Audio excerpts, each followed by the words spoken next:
Little House in the Big Woods. Chapter 4. Christmas. Christmas was coming. The little log house was almost buried in snow. Great drifts were banked against the walls and windows.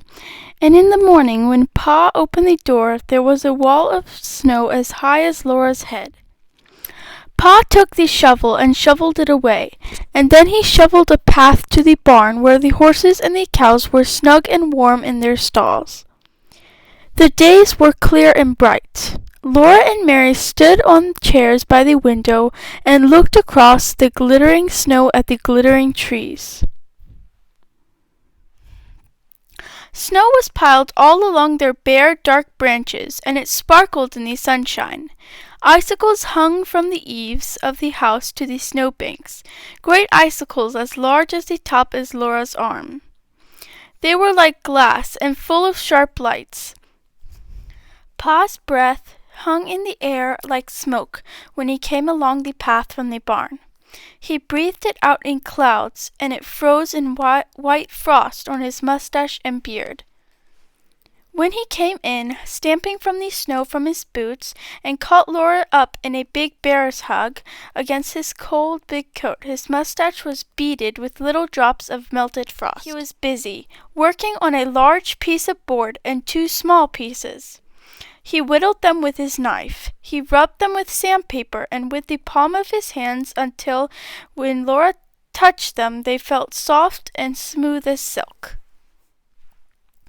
Then with his sharp jackknife he worked at them, cutting the edges of the large one into little peaks and towers, with a large star carved on the very tallest part.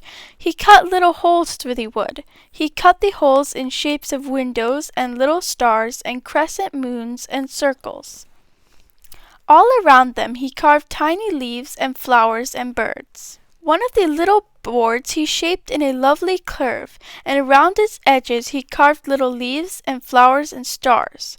And through it he cut out crescent moons and curly edges of the smallest board he carved a tiny flowering vine. He made the tiniest shavings, cutting very slowly and carefully, making whatever he thought would be pretty. At last he had the pieces finished, and one night he fitted them together. When this was done, the large piece was a beautifully carved back for a smooth little shelf across its middle.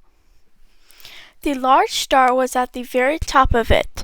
The curved piece supported the shelf underneath, and it was carved beautifully too. And the little vine ran down the edge of the shelf. Pa had made this bracket for a Christmas present for Ma. He hung it carefully against the log wall between the windows, and Ma stood her little china woman on the shelf. The little china woman had a china bonnet on her head, and china curls hung against her china neck. Her china dress was laced across in front, and she wore a pale pink china apron and little gilt china shoes. She was beautiful standing on the shelf with flowers and leaves and birds and moons carved all over her, and the large star at the very top. Ma was busy all day long, cooking good things for Christmas. She baked salt rice bread and rye Injun bread and the sweetest crackers, and a huge pan of baked beans, with salt pork and molasses. She baked vinegar pies and dried apple pies, and filled a big jar with cookies, and she let Laura and Mary lick the cake spoon.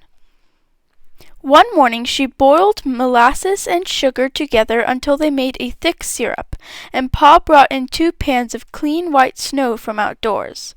Laura and Mary each had a pan, and Pa and Ma showed them how to pour the dark syrup into little streams onto the snow, and circuits and little squiggly things, and these hardened at once and were candy. Laura and Mary might eat 1 piece each, but the rest was saved for Christmas Day. All this was done because Aunt Eliza and Uncle Peter and the cousins Peter and Alice and Ella were coming to spend Christmas. The day before Christmas they came.